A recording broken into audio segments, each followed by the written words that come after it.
When you put money in a Roth IRA, you don't get a tax deduction. So you're putting after-tax money in. However, that money grows forever until you use it. But when you pull that money out, it's completely tax-free. Do you want a wealthy retirement without worrying about money? Welcome to the Retire in Texas podcast, where you will discover how to enjoy your faith, your family, and your freedom in the state of Texas. And now, here's your host, financial advisor, author, and all-around good Texan, Darryl Lyons. Hey, thanks for tuning in to Retire in Texas. This is Darryl Lyons, CEO and co-founder of PAX Financial Group. And as always, I want to remind you that this information is general in nature only. It's not intended to provide specific investment, tax, or legal advice. Visit paxfinancialgroup.com for more information. And then also, I want to remind you, when you go to the website and you go to the upper right-hand side, there's a Connect Now button. So do that if you haven't met with one of our advisors, just to see if it's a good fit. So they'll reach out to you and it'll be a 15-minute consult. It won't cost you anything, but it's just a way to see if we're a good fit if you need help there. And today's a special day because I get to talk with the co-founder of PAX Financial Group. It's Joseph Schuetze. Welcome. Oh, thanks, Darryl. I don't think you've been here. No, finally. Yeah, no. I'm excited. I can't believe it. We don't do a lot of interviews, but I wanted to interview Joseph because he's been doing some incredible work in the Roth IRA space, specifically in the conversions. And we did a show before with Roger Stuckey, one of our advisors and partners here. And I actually got a lot of good feedback. And so this idea of Roth conversions, I thought we could do kind of a take two, because Joseph does a lot of them and he's an expert in this space. So I thought I would just share his expertise with the world. So we're going to dive into today's topic is going to be Roth conversions. You definitely, absolutely 100% need to know how this game works. It's very important for your long-term tax strategy. So be sure to stay tuned to this. But let's kind of lay the landscape and make sure everybody's on the same page. Joseph, what is the difference between a Roth IRA and then the traditional IRA? Yeah, good. So traditional IRA, as Roger stated a couple months ago, is a tax beneficial account that allows you to put money in and get a tax deduction, which means any money that you put in there, you're not paying tax on that money. It then grows tax deferred. And then when you pull the money out, it's completely taxable as income in your current income tax bracket. So different from the Roth IRA. When you put money in a Roth IRA, you don't get a tax deduction. So you're putting after-tax money in. However, that money grows forever until you use it. When you use it, you pull it out. There's other rules that go along the way. Roger covered those. We're doing the big basics. But when you pull that money out, it's completely tax-free. So all of your principal and all of your growth that's accumulated over those years comes back to you and doesn't get taxed. And doesn't affect your tax bracket. It's really cool in a lot of ways. And again, we're not going to get into the big whys because I want to spend some time on the construction of it today, specifically in the area where you can convert your traditional IRA to a Roth IRA. And so we're going to talk about the conversion process. Why would somebody want to convert their traditional to the Roth? Several reasons. Step back a little bit. Not everyone's allowed to fund a Roth IRA. If you make too much money, they don't allow you to put money in a Roth IRA. We're not going to go into those numbers, but when you talk to an advisor, they'll know.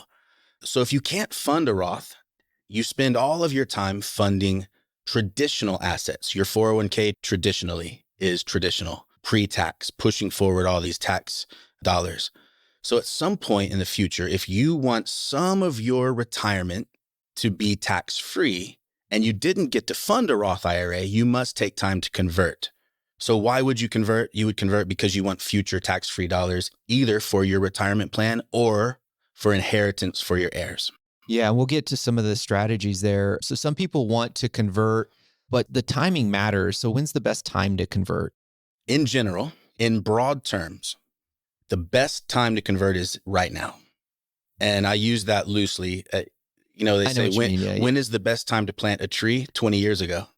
Second best is today, right? Yeah, I get you. So all the analysis that I've done shows that no matter what the scenario, it's best to convert your Roth IRA, except for those very specific ones. Roger actually talked about one that was very specific, the last one. So if you haven't listened to listen to his podcast that Darryl did with him. Yeah. But in general, if you have heirs that you want to leave tax-free money to, or if you have a potential tax situation in retirement, now is the best day to convert. However, There are better days. It is always good to convert because it always wins. Pushing forward tax-free money always wins from all the analysis that I've done, even if you're now in the highest tax bracket, believe it or not.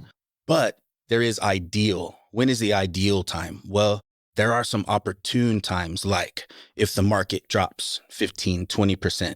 It's a pretty neat time to take some of your traditional IRA money that has dropped 20% and convert it to a Roth because it's compressed. I think of it like a spring. Once that money is in the Roth, when the market comes back, it's rebounding tax-free. So you didn't have to pay as much taxes because you converted a smaller amount. And when it comes back, it's going to grow back to where it was and beyond. And you take advantage of tax-free growth. It's a little bit of a hack. It is a hack. It is a hack. It's tough. Everyone out there is like, yeah, well, then I'm just going to convert when the market's down 20%. Yeah. The trick is that the market goes up a lot before you might get that chance. So even just recently, I've been dealing with clients that we have decided we are going to convert at some point this year. Yeah. And then the client says, well, I want to wait until the market's down. Okay, we can try to do that. We're not going to be able to get it perfect, most likely. And we don't know how fast the market will go up before it starts going down. Yeah. Back to my first point. Yeah. The best time is probably right now to do it. Yeah. Now that you kind of walk through the scenario, of course, yeah, buy stocks when they're down. It's the same kind of scenario. It's just tricky to do. In an ideal Pollyannic world, the market's down, you convert and you're excited and you beat the man. You get that perfect opportunity to beat the IRS. That's right. Yeah. And that feels good. So the second ideal scenario is when you're in a low tax bracket. Okay. Yeah, that makes sense. So if you are, for whatever reason, in a lower tax bracket than normal, and some people go through this where they retired and they're going to wait to turn on Social Security, or maybe they're in between jobs for an entire year. Where living off savings or something. That's right. Yeah. Their income is a little bit lower than it normally is. And the tax brackets, the biggest jump is from 12% to 22%. Yeah. So if there's any chance at all for you to convert even a little bit and only pay 12% taxes, that is for sure ideal and should almost always be taken advantage of. So right now, if you're unemployed and you're listening, you got a bunch of traditional IRA money, you might want to consider converting. Yes. And the market's down. And if you have the money to pay the taxes you're going to generate. Oh, yeah. I forgot about that little part of it. You got to pay the taxes when you convert. That's right. The idea is you're paying them now and it's less. Yeah. Yeah. Okay. How do you pencil this thing out? Use a pen and paper, old school style, or how do you calculate these things? Definitely not. We're using some pretty high-tech software. So for years now, we've used Money Guide Pro for our financial planning software. Money Guide Pro has become pretty efficient at showing how conversion will affect a client's plan long-term. So we can use multiple scenarios and we can show, okay, if you convert this amount of money each year for the next 10 years, this is what it saves you in taxes.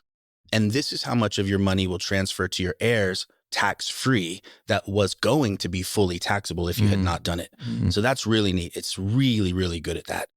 It's not quite as efficient at telling you exactly how much you should convert each year and remain below a certain tax bracket. That's where another piece of software comes in that we use called Holistiplan. We use Holistiplan to help us look over taxes. We're not tax advisors. However, we can look at your taxes and use your taxes to be better planners. Yeah, that makes sense. Yeah. And so Holistiplan allows us to do that and to get much more precise. It's not perfect because you still have to assume that last year's income matches this year's income on some level.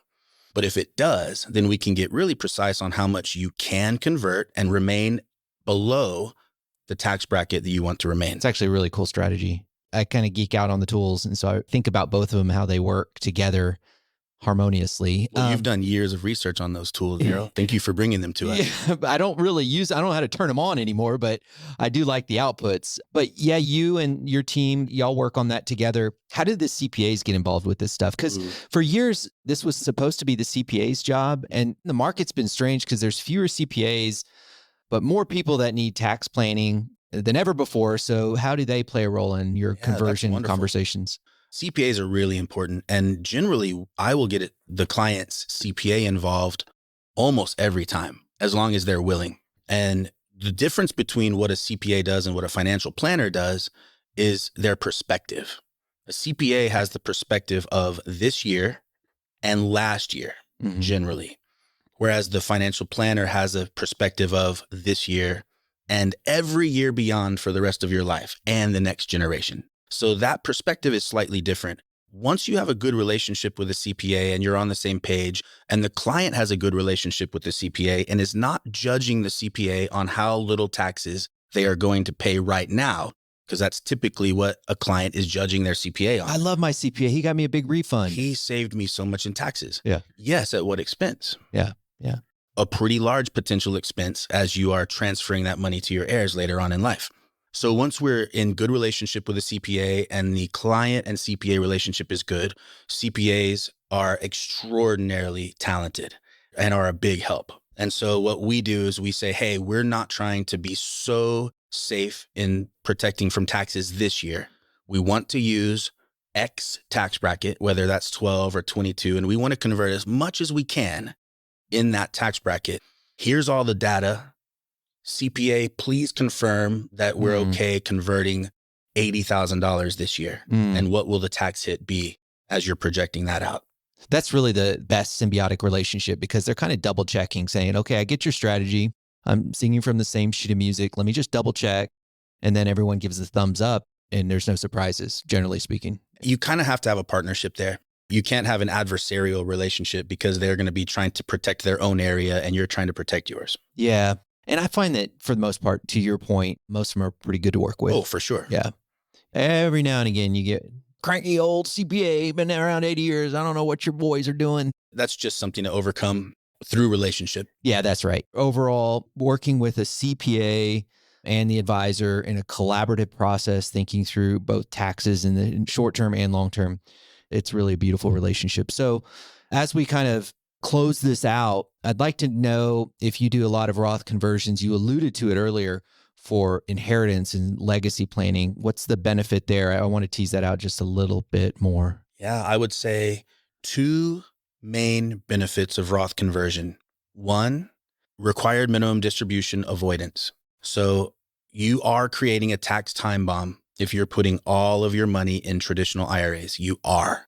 And when we project that out and you see that the government is going to make you take $200,000, $300,000, $400,000 out of your IRA in 1 year, and it's going to bump you into a very high tax bracket, you realize I need to deal with some of that now. That's a main reason to do it for the client, but it's an even bigger reason to do it for their heirs. When you look at a plan and it has all traditional IRA money, traditional 401k money, that passes to their heirs at the end of life, taxable. And they are not allowed to stretch that to the extent of their life anymore. They must take it all out over a 10-year period. That can be really, really expensive. And so when you look at how to most efficiently transfer wealth to the next generation, excluding estate taxes, this has nothing to do with estate taxes. Yeah, that's different. But how can you transfer wealth to the next generation on a tax efficient manner? Planning with Roth conversions is the key. Yeah, that makes sense. And we've talked about this before in many shows, but being very intentional about the legacy, both orchestrating with your key advisors, finalizing and executing all the documents, and then also, and this is often lost, making it to where the beneficiaries aren't burdened with taxes. It's kind of all these things to consider. And it's not just like, hey, you're going to come in and meet with Joseph one time and we're going to solve all these problems. That's why we do checkups so often. Okay, let's check in and make sure that we know what's going on. It's a relationship, an ongoing relationship. That's why you've kept your clients that you've served for so many years. You hardly lose clients now. And it's because you've just got this ongoing relationship of this is how we're going to do tax planning going forward. It's pretty nice. We're always bringing new ideas to the table. Some of them fit for clients and some of them don't. But the Roth conversion, from my perspective and from almost all the clients I show, is 90% a viable solution for everyone. Yeah. Great job. Thank you today. This has been fun. Yeah, wonderful. Thank you. It's been fun being here. It goes by fast, right? Oh, yeah. So thanks again for tuning in. I appreciate it, guys. I want to encourage you, if you do need to speak with an advisor about these Roth conversions, just hit the contact us on the website. I want to thank you for listening to the very end. And as always, I want to remind you, you think different when you think long-term. Have a great day.